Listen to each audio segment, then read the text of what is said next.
Get us started with your top 5 picks. Oh, they coming in hot. Boy, you a non-quarterback, and you got a quarterback. You ain't picking that one off. No. Oh, top 5 non-quarterbacks most valuable. I love this because we're going to have a lot of discrepancy.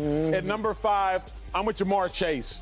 Jamar Chase? I got Jamar Chase because his team made it to the Super Bowl, and he was the most valuable person outside of the quarterback on his team. Remember, Jamar Chase had a 266-yard game. Jamar Chase, 1,400 yards as a receiver, setting rookie receiver records. Jamar Chase was a all-around beast, but it's not just that he individually was a beast. It was a collective success his team had because of how much he dominated. At 4, let's go to the trenches. Where we going? Trent Williams. Oh! Hey, I ain't getting no sack on that. We know Jimmy G struggled, but we know that Deebo Samuel balled. Yeah. Why did Deebo Samuel ball, and why was Jimmy G even alive to see it? Look at that Because dude. of this beast, this monster, this animal. Had a first-team All-Pro season. Now, dude's been a Pro Bowler, and dude has been a high-caliber player the entirety of his career. But last year, first-team All-Pro.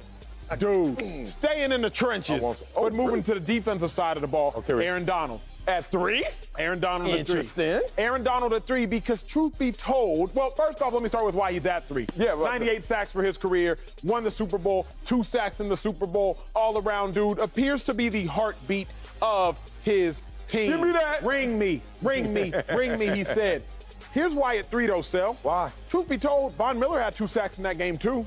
Take Aaron Donald from that game, and I'm still convinced that the Rams would have won the Super Bowl. So Aaron Donald, I got to give him his respect, but he got a whole bunch of beasts around him. You could argue Jalen Ramsey's in that conversation. You could argue Bobby Wagner should be in this conversation. Well, no, Aaron Donald, I'm going to put him in a conversation. At 2, Trevon Diggs.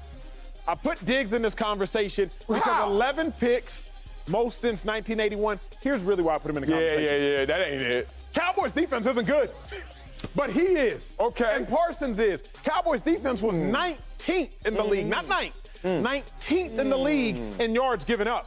So they bet, but they did not break. Why didn't they break? Because Diggs was breaking on routes. So the reason he's at number 2, above Donald, above Williams, above Chase, is because he actually covered a multitude of sins, even more so than the rest of them. What is the Cowboys defense without Diggs? Bottom 20 defense, big dog. With Diggs, they were one of the top defense in the league. Okay. And number 1, Jonathan Taylor, all around.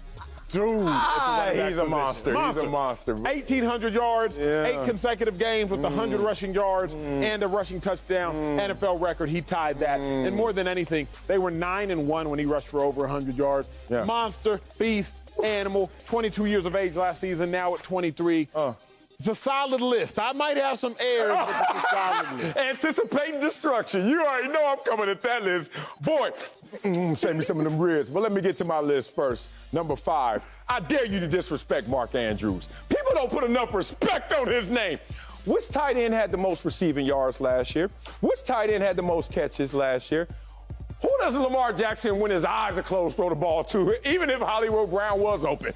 Mark Andrews is getting that rock, and Mark Andrews deserves it. That dude is a beast, and unheralded. Love it. But I got to give respect to someone who has even greater resume at the same position. Number 4, Travis Kelce. Especially, the reason why he's above Mark Andrews is because no Cheetah now. So when you lose Cheetah, the value of Kelce certainly rises on this team. We know that Travis Kelce is a monster, always going to be in position to make plays. First tight end in NFL history with 1,000+ yards in 6 straight seasons. So I got him a little ahead of Mark Andrews, but not by much. Number 3, Myles Garrett. Yeah, look at me and add to me and keep going. In terms of potential, in terms of performance, Myles Garrett is a monster out there in terms of what he does up front, and it always starts up front. I'm glad you gave love to the offensive side on the line in the trenches, but defensively, turning the corner, he has no weakness. He's gigantic. He can still bend. He has acceleration, quickness, speed, everything. Myles Garrett is a monster, but he's only at 3 because number 2, somebody has more sacks in the last 2 years than even Myles Garrett. T.J. Watt. T.J. Watt has led the NFL the last 2 years in sacks. T.J. Watt, talking about that defense, they got guys over there. But T.J., look at that bend, goodness. TJ Watt, my brother from another, is the best at doing this right now, bringing those quarterbacks down the last 2 years. But number one, I don't know why he's number 3 over there, but you know who number 1 is. It's Aaron Donald. Why wouldn't it be Aaron Donald? How can you be the best player in the game and then you're not number 1 in terms of value as a non-quarterback? It has to be Aaron Donald. Your turn to try to defend your list before I come attack. I got you. Here's why it's not Aaron Donald for me. Aaron Donald has so much talent around him. Think about what Aaron Donald has on his team. He has Cooper Kupp. Yeah. Beast. Yeah. He has Jalen Ramsey. Beast. And last year he had Von Miller. Beast. Aaron Donald is sitting on a team with, 3-4 Hall of Famers last year, especially now. Matthew Stafford, Ramsey. You got dudes around him. When I look at likes of Trayvon Diggs, who does he have around him on the defensive side of the ball? Outside of him, he had a young Micah Parsons. Okay. When I think of Jonathan Taylor, he had Carson Wentz. I love Carson Wentz personally, but it's not like Carson Wentz was totally balling. They had no number 1 wide receiver. My list is really predicated upon the absence of talent around him, but your list looks to be predicated more upon talent around him. Patrick Mahomes, Lamar Jackson, Jalen Ramsey, Matthew Stafford. I mean, your list can't have MVPs if they got too much talent. You hit me with this now, the windshield. Okay, first of all, Aaron Donald, this guy's won Defensive Player of the Year 3 different times. Even with the absence of all of those great players around him, he still was the guy. He's leading the league since he's been in the league in sacks. That was before Cooper Kupp. That's before certainly Jalen Ramsey and even Von Miller. He's been the guy that led them on the road to that Super Bowl championship. Let's beat up your list. Let's start right here. Did they make the playoffs? Great value. Carson Wentz, you said, had a good year, and he had an amazing year. Where's your value if you can't even get him over the hump? They can't even get him into the playoffs. Okay. Diggs is amazing. But Micah Parsons was there as well, and the catalyst for all of that coming together wasn't Diggs. Diggs been there before.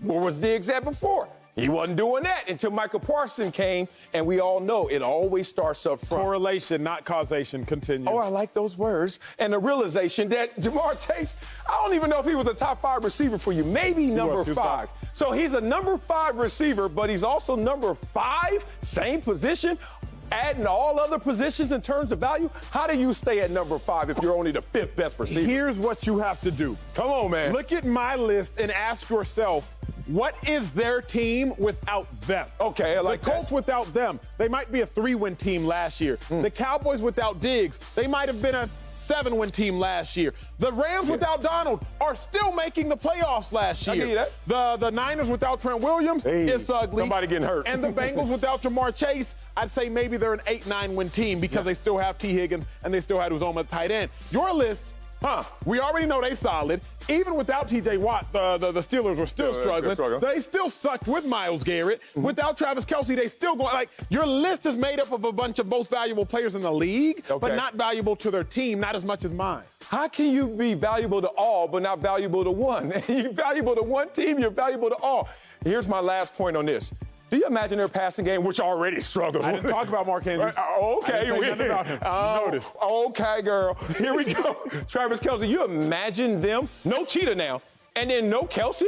Go Garrett. Yeah, now you shouldn't have talked about Kelce. Myles Garrett, excuse me. I like him, but you like him. That's all you have? What has he done for the Browns as far as they still don't win? They still don't win because they didn't have a quarterback, the most important position. Don't go there on him. TJ Watt, we already know that's my beast. He a beast? Beast. Value? I mean, up front, look, I understand. Minka Fitzpatrick, all those guys. What's more important, a sack or an interception? Interception.